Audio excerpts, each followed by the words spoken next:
क्या है और इसका क्या उपयोग है, कंप्यूटर्स जो टेक्नोलॉजी में है, आउटपुट डिवाइस है, इसके क्या रिजल्ट प्राप्त किए जा सकते हैं। ये स्क्रीन पर मत कीजिए भाई, ये जो कर रहे हैं लाइंस वगैरह मत खींचिए। चलिए, आउटपुट डिवाइस एक्चुअल में है क्या। आउटपुट डिवाइस ये भी एक हार्डवेयर का ही हिस्सा है। जैसे हमने पढ़ा था कि इनपुट डिवाइसेस है, आउटपुट डिवाइस है, स्टोरेज है, ये सब हार्डवेयर में आते हैं। तो आउटपुट डिवाइस भी एक हार्डवेयर का हिस्सा होता है और ये कंप्यूटर का भौतिक भाग है, यानी कि जिसको हम छू सकते हैं। यह सूचना के किसी भी भाग तथा सूचना के किसी भी प्रकार, जैसे ध्वनि है, साउंड को आउटपुट निकालना, जैसे साउंड कंप्यूटर में है, उसका आउटपुट चाहिए तो हमें स्पीकर चाहिए होता है। डेटा भी सेव करके रखने के लिए हमें हार्डवेयर का जरूरत पड़ती है, आउटपुट डिवाइस की जरूरत पड़ती है। जैसे प्रिंट निकालना है डेटा का, तो उसके लिए भी हमें प्रिंटर चाहिए। मेमोरी है, जैसे हार्ड डिस्क वगैरह, ये हार्ड ड्राइव ही है इस तरह से देखा जाए तो।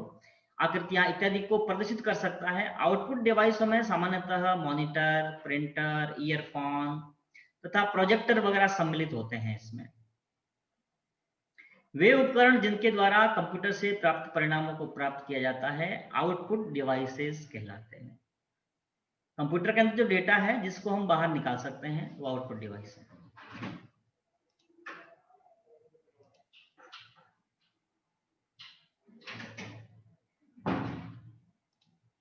चलिए, इसमें सबसे पहला है मॉनिटर। मॉनिटर आउटपुट डिवाइस का सबसे पहला अंग है, क्योंकि जैसे ही सबसे पहली जो हमें आउटपुट प्राप्त होती है मॉनिटर से प्राप्त होती है। आप कीबोर्ड से कोई भी बटन दबाते हैं, जैसे आप टाइपिंग करते हैं, तुरंत हाथों हाथ उसका रिजल्ट आपको स्क्रीन पर दिखाई पड़ता है, यानी कि ये प्राथमिक आउटपुट डिवाइस है आपका मॉनिटर। मॉनिटर भी कंप्यूटर शुरुआत से लेकर आज तक काफी रूप बदल चुके हैं इसके। जो पहले मॉनिटर जो आते थे वो CRT मॉनिटर थे, जैसा आप देख रहे हैं बड़ा वाला, काफी मतलब मोटा होता था, भारी भी होता था। ये काफी भारी और मोटा मॉनिटर हुआ करता था और इसके अंदर एक कांच की ट्यूब रहती थी जिसको कहते थे कैथोड रे ट्यूब, इसलिए इसका शॉर्ट नेम है CRT मॉनिटर। CRT यानी कि कैथोड रे ट्यूब, जो कैथोड किरणों का प्रयोग करके पिक्चर क्वालिटी बनाती है। इसमें एक इलेक्ट्रॉनिक गन होती है जो पीछे इस ट्यूब के पीछे लगी रहती है और वो क्या करती है कि इलेक्ट्रॉनों की बौछार करती है इस कांच की परत पर। यहाँ जो आगे कांच की जो परत है इस पर करती है। यहाँ पर क्या है, सिल्वर एक पदार्थ होता है जिसका कुछ नाम याद नहीं आ रहा, सिल्वर नाइट्रेट ऐसा कुछ नाम होता है उसका। उसका यहाँ पर लेप किया हुआ रहता है। जैसे इलेक्ट्रॉन की बौछार इस स्क्रीन पर पड़ती है वो पदार्थ चमकता है और हमें वो चमकती हुई स्क्रीन दिखाई पड़ती है और उसकी पिक्चर वगैरह हमें दिखाई पड़ती है उसमें। तो मॉनिटर का आकार विकर्ण के रूप में इंच में मापा जाता है, यानी कि जैसे कि हम देखते हैं, आप लोगों ने देखा होगा 18 इंची का मॉनिटर है या किस इंची का मॉनिटर है। जब आप टीवी भी खरीदते हैं बाजार में तो आप उसको इंची में रूप में माप कर लाते हैं। तो इंची में जो मापा जाता है वो विकर्ण के रूप में, यानी इस कोने से लेकर के इस कोने तक, इस तरह से तिरछा कर्ण। तो जितनी ये दूरी होगी, 18 इंची है तो 18 इंची का मॉनिटर कहलाएगा, 20 इंची है तो 20 इंची का मॉनिटर कहलाएगा, इस प्रकार से। और इसका जो रिजोल्यूशन होता है वो मापा जाता है पिक्सल में। पिक्सल मैंने आपसे बताया भी था, यहाँ एक क्लास ली थी एक बार, तो मैंने आपको बताया था पिक्सल्स होते क्या हैं। पिक्सल छोटे छोटे बिंदु होते हैं जिनसे मिलकर के कोई भी चित्र बनता है ना। तो वे पिक्सल्स, यानी कि जब बौछार पड़ती है तो वे बिंदु चमकते हैं और चमकते हुए बिंदुओं से चित्र बनता है, तो वो कहलाते हैं पिक्सल्स। मॉनिटर का रेजोल्यूशन हमें मापना है तो हम मापेंगे पिक्सल्स में, जैसे कि पिक्सल पर इंच, यानी 1 इंच में पड़ने वाले बिंदुओं की संख्या PPI कहलाती है। RSCIT पेपर में आपको ये प्रश्न जरूर पूछते हैं कि PPI की फुल फॉर्म क्या क्या है, या तो DPI पूछते हैं या PPI पूछते हैं, या तो ये पूछ लेते हैं कि मॉनिटर का रेजोल्यूशन किस में मापा जाता है, तो मापा जाता है PPI में, पिक्सल पर इंच में। या फिर पूछ लेते हैं PPI की फुल फॉर्म क्या है।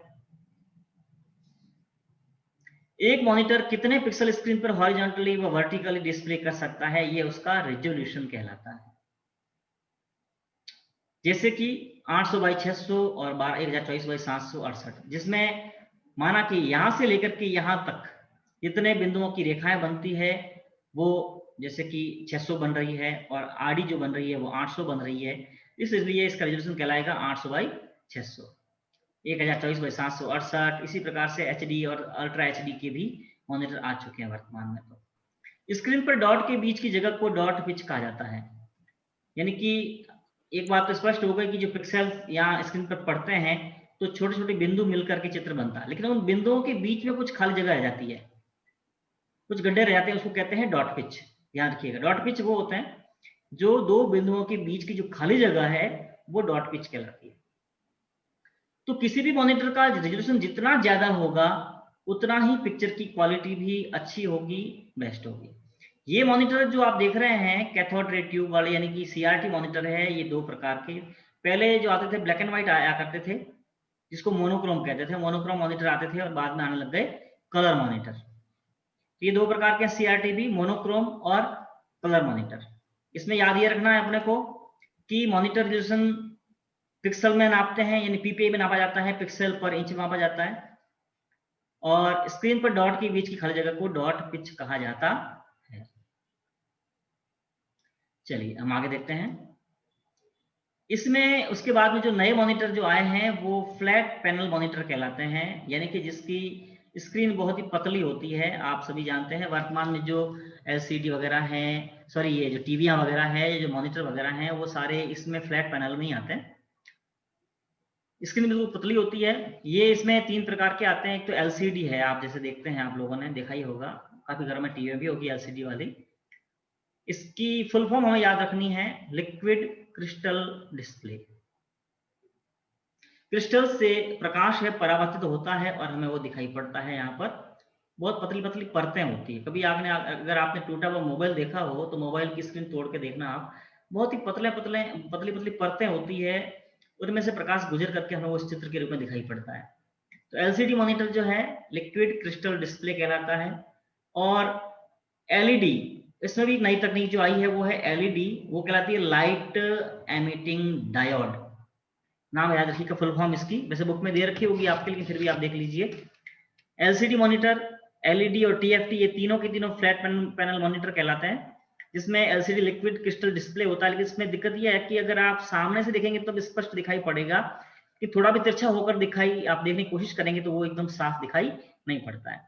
और एलईडी लाइट एमिटिंग डायोड है, ये थोड़ा सा उसका व्यू एंगल थोड़ा अच्छा होता है।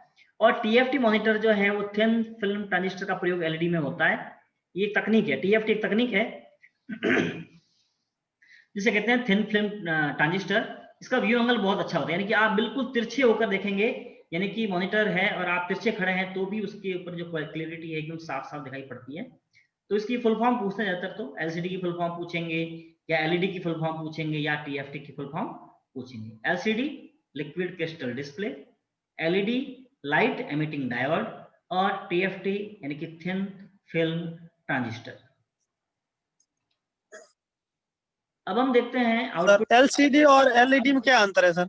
एलसीडी और एलईडी में अंतर कुछ नहीं है, लेकिन है तो दोनों ही पतले ही मॉनिटर हैं, लेकिन तकनीकों में थोड़ा सा अंतर है। वैज्ञानिक इसके बारे में तो हार्डवेयर के बारे में जानकारी मुझे इतनी है नहीं है, लेकिन फिर भी एलसीडी और एलईडी में अंतर यह है कि एलसीडी का जो व्यू एंगल है वो उतना बेस्ट नहीं है, इतना अच्छा नहीं, यानी कि आप थोड़ा सा तिरछी पड़ी है और अगर आप देखते हैं तो उसकी क्लियरिटी इतनी नहीं आती है। और एलईडी में अगर बिल्कुल तिरछी पड़ी है एलसीडी और आप देखेंगे तो भी आपको साफ साफ दिखाई पड़ेगा। ये दोनों में अंतर जरूर है। इसमें तकनीक जो इसमें दोनों में अलग अलग है। इसमें लिक्विड क्रिस्टल डायोड डिस्प्ले होता है और ये कहलाता है लाइट एमिटिंग डायोड। ये अंतर है दोनों में। अब आते हैं हम अगला जो आउटपुट डिवाइस है वो है प्रिंटर। प्रिंटर जो है जिसके द्वारा हम क्या करते हैं, हार्ड कॉपी प्राप्त करते हैं। देखिए स्क्रीन पर जो आपको चित्र दिखाई पड़ता है या जो टाइपिंग किया हुआ पेज दिखाई पड़ता है वो है सॉफ्ट कॉपी। सॉफ्ट कॉपी को आप पेन ड्राइव में ले सकते हैं, किसी को मेल कर सकते हैं, यानी मेल से जो आप फाइल भेजते हैं या व्हाट्सएप जो आप किसी को फाइल भेजते हैं, फोटो भेजते हैं, तो वो सॉफ्ट कॉपी भेज रहे हैं आप। लेकिन जब उसी सॉफ्ट कॉपी को प्रिंटर के द्वारा जब हम प्रिंट निकालते हैं तो वही हार्ड कॉपी कहलाती है। हार्ड कॉपी माने पेपर पे निकला हुआ प्रिंट, वो हार्ड कॉपी है। और बाय मेल या बाय व्हाट्सएप या जो कंप्यूटर में पड़ी हुई पेन ड्राइव के अंदर या सीडी के अंदर जो डेटा पड़ा है वो सॉफ्ट कॉपी है। तो प्रिंटर के द्वारा जो आउटपुट प्राप्त होता है वह हार्ड कॉपी कहलाती है।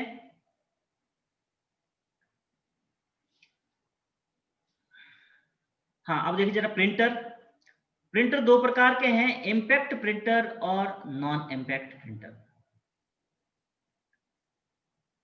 इम्पैक्ट और नॉन इम्पैक्ट में अंतर क्या है? इम्पैक्ट में तो क्या होता है कि प्रेशर देकर की प्रिंटिंग की जाती है। जैसे कि कार्बन पे आपने देखा होगा, आपने एक पन्ना लिया, उसके ऊपर कार्बन रखा, उसके ऊपर एक और पन्ना रखा आपने, तो जब आप लिखेंगे उस पन्ने पर तो कार्बन से होकर के निचले पन्ने पर भी प्रिंटिंग हो जाती है, लिखा चला जाता है।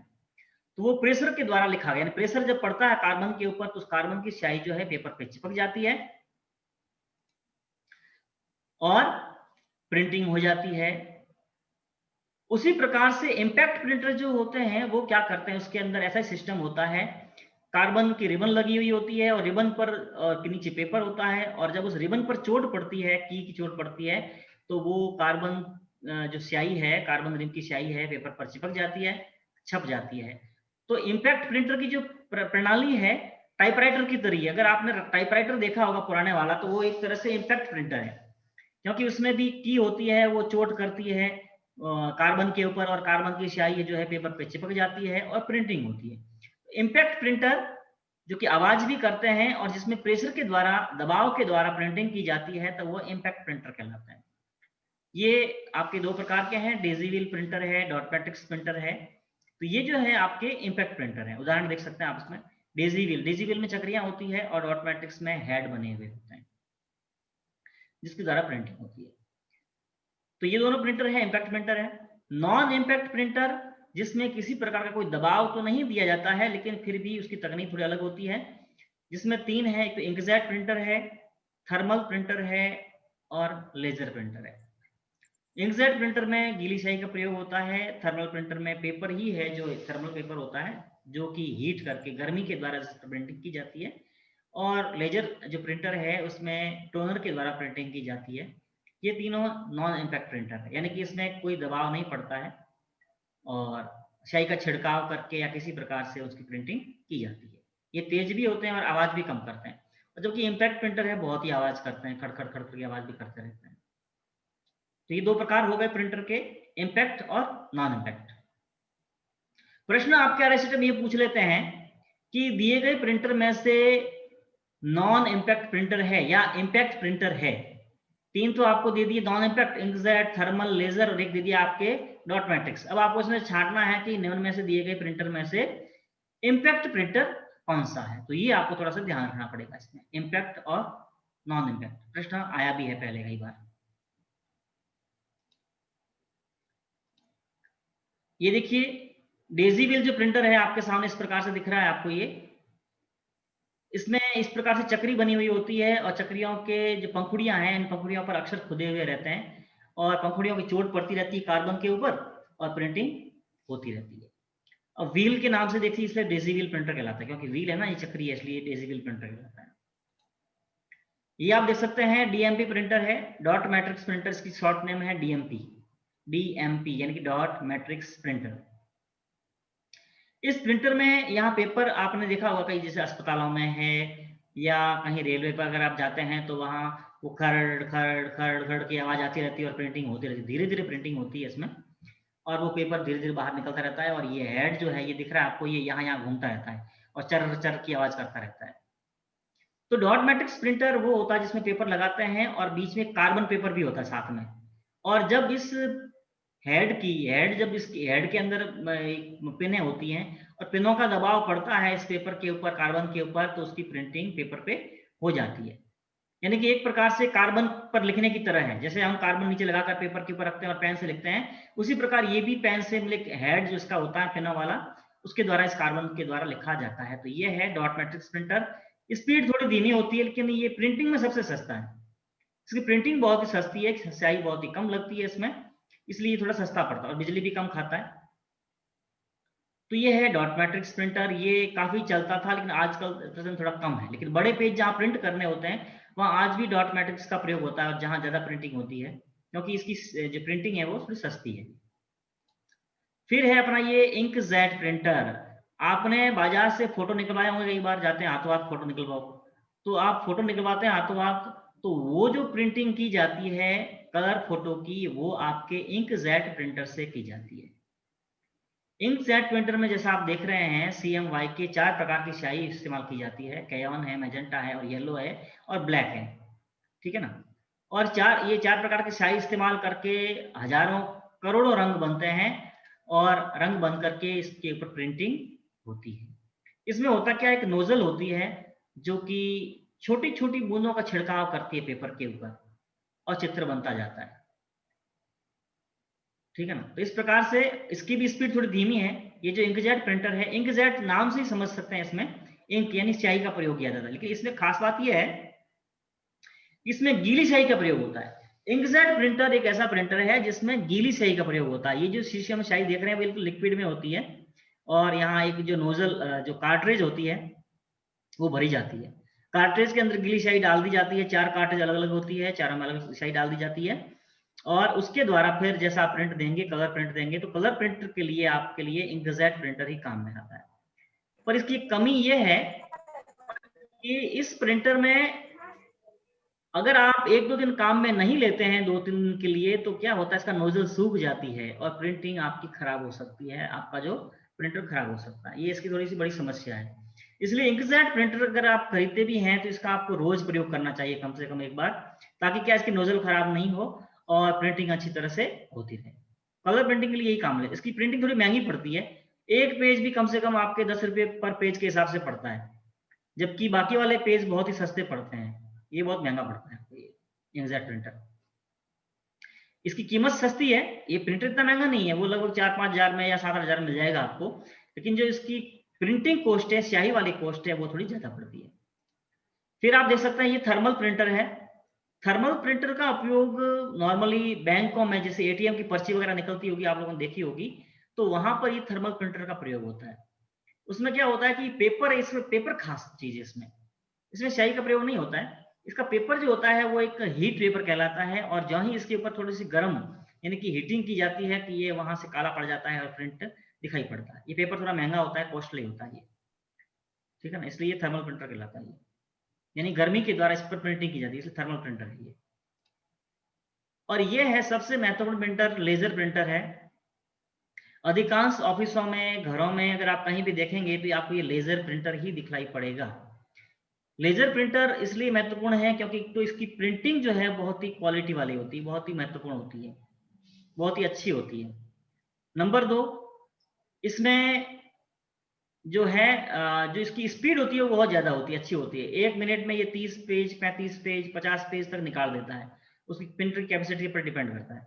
जबकि इंकजेट प्रिंटर आपके कम से कम 1-2 मिनट में 1 पेज निकालेगा, वहां ये लेजर प्रिंटर जो है 1 मिनट में आपके 30-40 पेज तक निकालने की क्षमता इसमें होती है। इसके अंदर सूखी स्याही का प्रयोग होता है, सूखा पाउडर आता है। याद रखिएगा, ये प्रश्न आता है कि टोनर का इस्तेमाल किस प्रिंटर में होता है। RSAT प्रश्न आता है कि टोनर का इस्तेमाल किस प्रिंटर में होता है, तो वो है लेजर प्रिंटर। लेजर प्रिंटर जो होता है वो टोनर का इस्तेमाल करता है, यानी कि सूखा पाउडर होता है काले रंग का, जो इसके अंदर कार्टेज होती है, कार्टेज में के अंदर भर दिया जाता है और फिर जब प्रिंटिंग होती है तो वो पाउडर जो होता है हेड पे चिपक जाता है, पेज वहां से निकलता है तो उस रोलर पर छपे अक्षर जो हैं वो पेज पर भी चिपक जाते हैं। फिर इसके अंदर एक हीटर लगा रहता है, काफी गर्म होता है वो, और हीटर के बीच में जब पेज वो निकलता है, गुजरता है, तो वो स्याही जो है उस पर एकदम स्थायी बन जाती है और प्रिंटिंग परमानेंट हो जाती है। तो ये लेजर प्रिंटर है। ये भी एक तरह से हीटिंग का प्रयोग तो करता है, लेकिन इसमें पाउडर भी प्रयोग किया जाता है जिसको हम टोनर कहते हैं। ये प्रश्न जरूर आता है। तो ये कुछ प्रिंटर थे जिसको मैंने आपको बताया। ये आप देख सकते हैं प्लॉटर।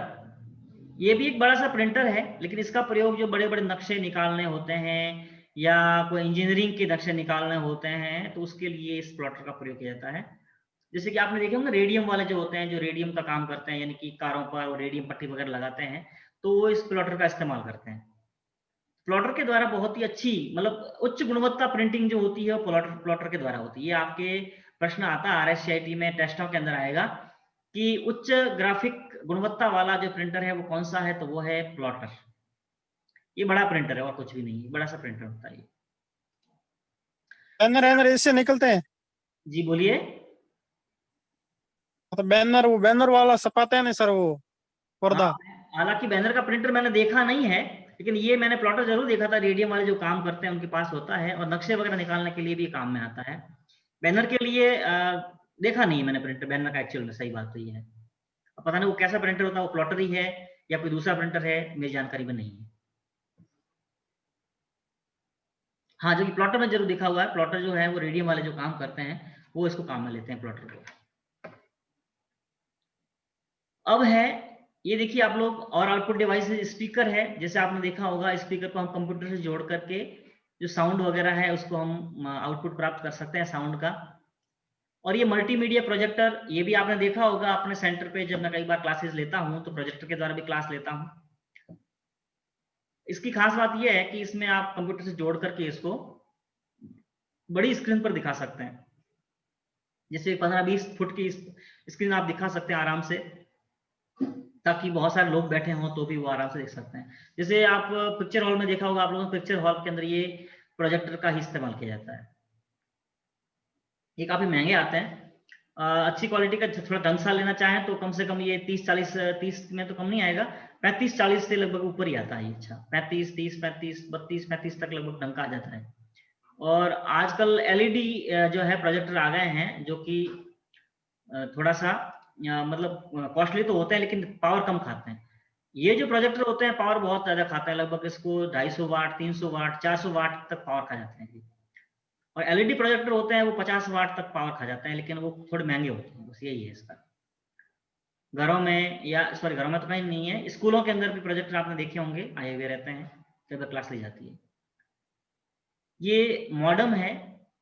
मॉडेम यानी कि जिसका पूरा नाम है मॉड्यूलेटर डीमॉड्यूलेटर। मॉडेम का इस्तेमाल इंटरनेट ब्रॉडबैंड कनेक्शन में किया जाता है। ब्रॉडबैंड में भी करते हैं, वाईफाई में भी करते हैं। वाईफाई की मॉडेम अलग आती है, जिसको आप डोंगल कहते हो, देखा होगा आप लोगों ने। जियो फाई जो आता है, जियो का आपने देखा होगा आप लोगों ने, डोंगल जो होता है ना जियो का, वो भी एक मॉडेम ही है, वो वाईफाई मॉडेम है।